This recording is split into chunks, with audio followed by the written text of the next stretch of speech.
Hi everyone, welcome back. And you're watching 3i U3 event. We have so far covered 11 speakers, and they have talked about state of the art, very top of the line themes and topics. We are here for the speaker 12, and she is Muthumari. Muthumari is the head of data science at Brillio, and she would be covering a very interesting topic around Metaverse, which is an immersive version of the internet.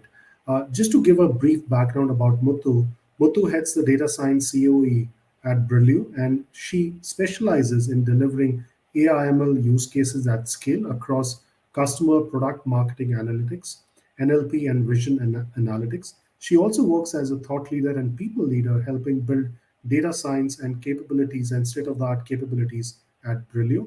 Over to you, Muthu. Hello, and I'm Muthu. I'm currently heading the data science business unit within Brillio globally. I run the AI labs and research council for Brillio. I've had a decade of experience designing and implementing AI machine learning solutions for various Fortune 500 customers, and I've supported their programs to achieve their respective business OKRs. Well, Metaverse, an immersive version of the internet. Metaverse is probably one of the most heard or the buzzwords in 2022. So digital items are already more than a $10 billion market today. And for digital items to have a real lasting value, they must exist independent of an entity that might decide to remove or disable the item. And even popular consumer brands like Gucci have been very, very active in the metaverse world. As some of you might have heard, in 2021, Gucci created the Gucci Garden experience to sell virtual products and sold a virtual only digital twin of a Gucci purse for a higher price than its real world counterpart. They officially entered the metaverse by purchasing a digital plot of land in the sandbox, a virtual game world. In the last 12 months, we would have seen around 21,000 plus real estate transactions worth $110 million. And I think this is all just the beginning of the rise of a spectrum of digitally enhanced worlds, realities, and business models poised to revolutionize. Metaverse is the distant evolution of Web3, right? It's just a series of decentralized, interconnected virtual worlds with a fully functioning economy where people can just, do about anything that they can do in the physical world. Metaverse requires a combination of convert skills like AR, VR, blockchain, 5G, AI, but with still data, being at the center. While we try to create a more unified experience, the goal of Web3 is to create a layer of trust across the web by giving people control of their own data, letting them owner of their own digital shoes, or securely authenticating their identities. To think about the business and adopt a future forward mindset, we need to have the right metaverse strategy focused on addressing at the minimum these 3 points that are discussed here, right? To create the foundation of the hyperconnected world, to create a transformational experience for the consumers, to design and embed the programmable matter. Almost all the consumer brands and enterprises have already started thinking through their investments and roadmap in this space. For example, Meta AI has been trying to create self-supervised models that can operate both in the real world through physical robots, objects, and also the virtual worlds, allowing avatars to pick and manipulate objects realistically while ensuring consistency. It's going to be very, very challenging for us to bridge the gap between training the models in simulation versus the real world. There will be, of course, a lot of exciting applications in the metaverse that host digital twins or scan data like point clouds and photogrammetry of real world places. Digital twins simulate, predict, and inform decisions. It uses data from connected sensors to tell the story of a building through the entire life cycle. Like it can augment the physical experience. For example, imagine you have a stadium where you can only host 20,000 audiences for a live concert. but you can enable millions and millions of users to participate in that event from anywhere in the world through a digital twin, while having the dynamic interaction between the two worlds, the physical world and the virtual reality.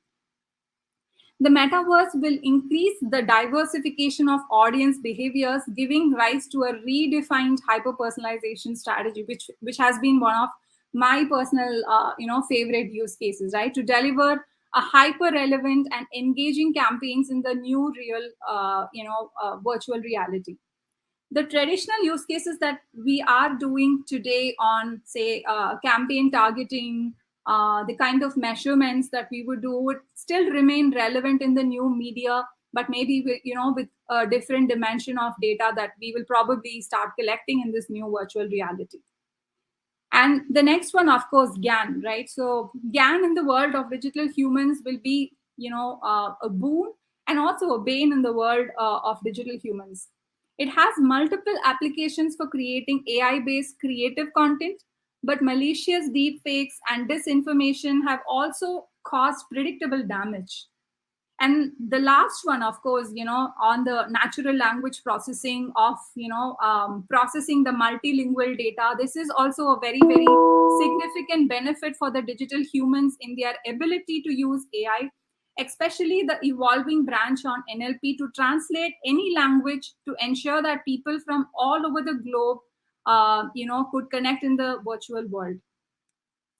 The next one, of course, is xops, which is already very, very popular, but this is going to be way more relevant in the metaverse world, right? So xops, that includes AI ops, data ops, and BI ops, will play a relevant role in managing all the necessary infrastructure to automate the IT ops processes, including the event correlation, anomaly detection, causality determination, and insights on the activities and events across the metaverse layers.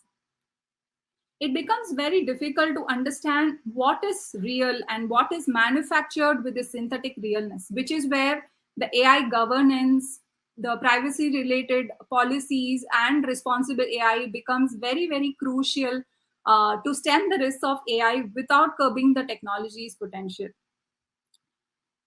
If you see the different pillars of responsible AI, the first pillar, of course, is deducting the bias from the data and algorithms, and also have a mechanism to correct the kind of bias that that could probably be self-learning from the data that is available.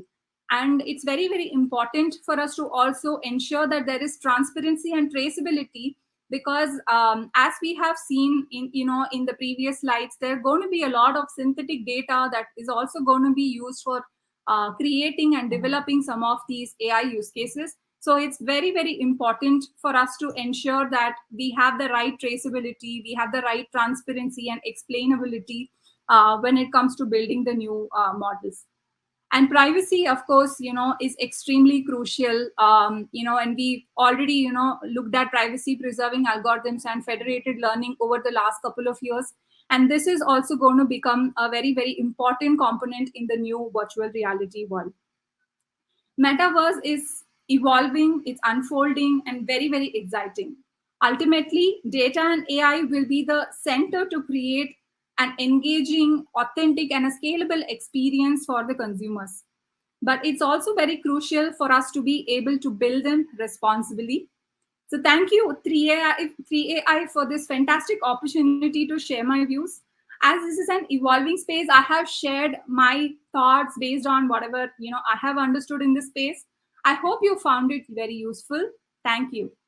Thank you so much, Muthu, for a great articulated session, and specifically in the aspects of the metaverse and the art of possible with AI in the metaverse world. I think there is a very, very good dimension which is coming, which is all about how metaverse will create different, I would say, aspects in terms of functionality. Eventually, it's all about the experience. And in the latter part of the slides, what you really explained, the fairness in AI is most crucial, because metaverse will create a lot of new trust mechanisms. Thank you so much for your time. Really appreciate.